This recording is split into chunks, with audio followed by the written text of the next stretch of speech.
নমস্কার বন্ধুরা। তো ফাইনালি ভারতের হুঙ্কারে আত্মসমর্পণ করে দিয়েছে কানাডার সরকার, যেখানে খুব তাড়াতাড়ি আপনারা দেখতে পাবেন পাকিস্তানের মতনই কানাডার ভেতরেও আননোন গানম্যান যাবে আর খালিস্তানি আতঙ্কবাদীদের ঠুকে দিয়ে চলে আসবে।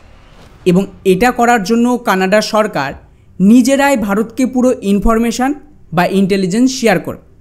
হ্যাঁ, একদম ঠিক কথাই বলছি। কি খবর এসেছে সেটা আগে দেখুন।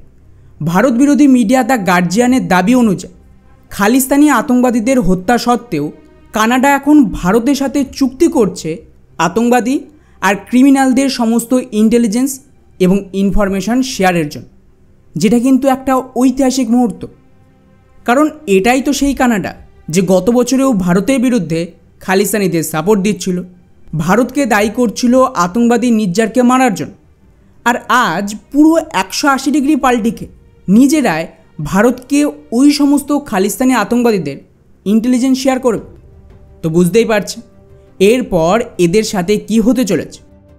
আর ইন্টারেস্টিং ব্যাপার হলো, এই খবরটা ঠিক এমন সময় সামনে এসেছে যখন কানাডার প্রধানমন্ত্রী নিজে পিএম মোদিকে ফোন করে এবং অনুরোধ করে যাতে G7-এ পিএম মোদি কানাডায় যায়, যেখানে কিন্তু প্রধানমন্ত্রী মোদির ডিমান্ড ছিল উনি তবেই কানাডার ভিজিট করবে যদি কানাডা খালিস্তানি আতঙ্কবাদীদের ভারতের হাতে তুলে দেয়।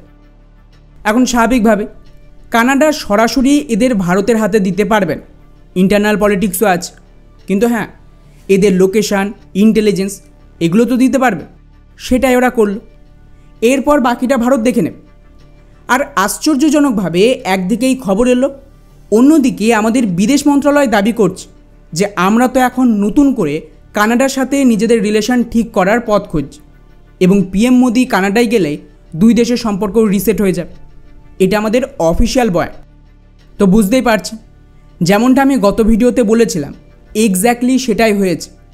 আমি কি বলেছিলাম যে জাস্টিন ট্রুডোকে ক্ষমতা থেকে সরানো হয়েছিল যাতে G7-এ পিএম মোদি আসে এবং এবছর যে ইকোনমিক ক্রাইসিস হিট করবে গ্লোবাল, তার আগেই ভারতের সাথে কোনো রকমে একটা ডিল করার চেষ্টা করবে কানাডা আর বাকি G7 দেশ। আর ট্রুডো থাকলে তো এটা কোনোভাবেই সম্ভব ছিল না, যাকে আপনাদের অনেকেই মানতে চাইছিলেন না যে আমি তো একটু বাড়িয়ে বলছি। কিন্তু আজ যা হলো তারপর আশা করি সন্দেহই থাকবেন যে পর্দার পেছনে তো অন্য গেম চলছে। এখন প্রশ্ন আসছে যে এরপর কী হবে। ওয়েল, এখানে মূলত কানাডার টার্গেট হলো যে করেই হোক ভারতের সাথে একটা ট্রেড ডিল করা, এবং এই ট্রেড ডিল আটকানোর জন্যই আমেরিকা কিন্তু এত বছর ধরে খালিস্তানি ইস্যু তৈরি করে এবং ভারত কানাডার রিলেশনকে নষ্ট করে। খেয়াল করুন, খালিস্তানি ইস্যু কোন কোন দেশে ছিল? মূলত 4টে দেশ, কানাডা, অস্ট্রেলিয়া, নিউজিল্যান্ড, ব্রিটেন। আর এই 4টে দেশই আমেরিকার মূল ক্লোজ পার্টনার। আমেরিকা চেয়েছিল ডলারাইজেশনের পর এই 4টে দেশকে লুট করবে এবং এদের মার্কেট আমেরিকার হবে। আর যদি ভারতের সাথে এদের ট্রেড ডিল হয়ে যায় তাহলে তো মেড ইন আমেরিকার প্রোডাক্ট ওরা এই দেশগুলোতে বিক্রি করতে পারবেন। কিন্তু এখন মুশকিল হচ্ছে আমেরিকার পপুলেশান এতটাই ইউজলেস হয়ে গেছে ফ্রি ডলার পেয়ে পেয়ে যে ওরা না ভারতীয় ও চাইনিজদের মতন কাজ করতে পারবে, আর না মেড ইন আমেরিকার প্রোডাক্ট এতটা সস্তা হবে যে ওরা রপ্তানি করতে পারবে। তো আমেরিকার ওই পুরো প্ল্যানটাই ফেল হয়েছে। আর ততদিন পর্যন্ত আমেরিকা ভারতের সাথে এই দেশগুলোর সম্পর্ক খারাপ করে খালিস্তানিদের সাহায্যে। এবারে খেয়াল কর, যেই আমেরিকার পরিকল্পনা সফল হলো না এবং ডলারাইজেশনের সময় হয়ে গেছে, এখন আর কিন্তু কোনো রাস্তা নেই ভারতের সাথে ডিল করা ছাড়া। তাই বাধ্যতামূলক প্রথমে অস্ট্রেলিয়ার ট্রেড ডিল করে, ওখানে এখন খালিস্তানি গায়েব হয়ে গেছে। এরপর ব্রিটেনের সাথে ভারতের ফ্রি ট্রেড এগ্রিমেন্ট হলো, এখন ব্রিটেনেও খালিস্তানি ধীরে ধীরে গায়েব হয়ে যাচ্ছে। নেক্সট কানাডা ছিল, যেটা মেন গড।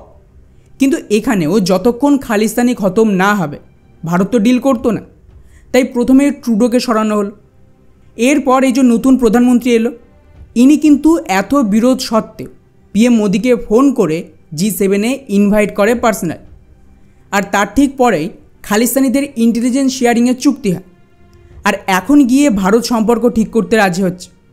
তো আমার ধারণা এই মুহূর্তে দুই দেশের মধ্যে ব্যাকডোরে আরও কিছু ডিল হবে, যেখানে ভারতের প্রাইমারি ডিমান্ড থাকবে সমস্ত খালিস্তানি আর ভারত বিরোধী যত অ্যাসেটস রয়েছে তাদেরকে খতম করতে হবে।